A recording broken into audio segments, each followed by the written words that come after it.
Well, I've been on this generator fix and kick for a while, and I have a couple more that I have to work on that I've been kind of putting off. This one is actually a Honda. First generator I ever owned. And if I remember right, this one had problems with the ignition, which is probably points because this is a very old one. EG 1500, so 1500 watt, I'm guessing. Kind of funny, you know, this is back to where they use, there's a little vibrator in there that you set your cycles by. You can go 50 hertz or 60 hertz. It's kind of interesting. But it was a good little generator, and Honda makes a quiet generator. But now this motor is back to the days of the flathead, very much like the Briggs & Stratton. But it was a good generator, and I bought it used back in maybe 1980 maybe. So I'm hoping I can still get parts for it or modify some Briggs parts to fit it. It's not a real practical generator in that it's incredibly heavy for what it is, you know. Now this is another deal that I had bought used. It's a Yamaha.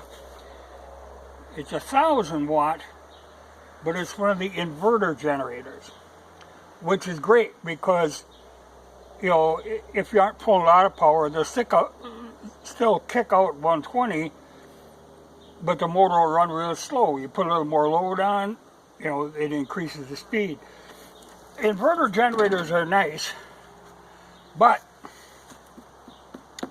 they are a bugger. These suitcase type generators are really a pain in the ass to work on because everything is buried in this clamshell.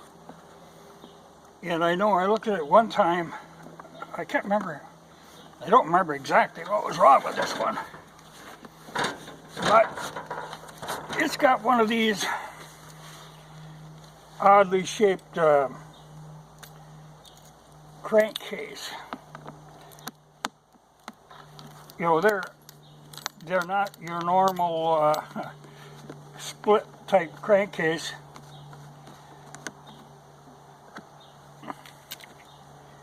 Yeah, things are just buried in there. You know, even checking oil or changing oil, everything is always a problem. Yeah, here's what I was talking about. They split at an angle, the crankcase. So you got, you know, the actual generator is over on this end. This end is all fuel tank. But the trick is going to be to get this shell off it. Then I can see what I'm dealing with. But it was a good little generator. But like I said, it's been a while. I don't recall exactly what the problem was with this. I just know I hated working on it. Well, she's got, well, not a lot of compression, but it's a pretty small motor. But I know one time I was checking into getting parts for it. You can actually still buy this identical generator, but I think it can be hard to find parts for it. You know, Yamaha wasn't really into the generator business big time like Honda was. Though, like I say, this is really one of the first Honda ones. But I'll tear it apart, get some idea what's wrong with it, and see if I can. Yeah, we probably already lost a screw. I think that screw is supposed to stay in the cover. Well, that's another project.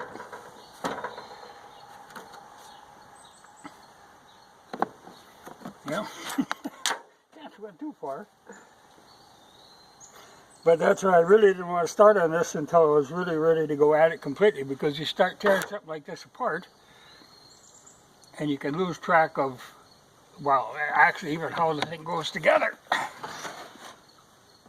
because she is a complex little piece of machinery. Yeah, I don't know if that's even worth monkeying with, but I'll tear it down and play around with it a little bit. But I think the Honda one, I wouldn't mind having that one going again.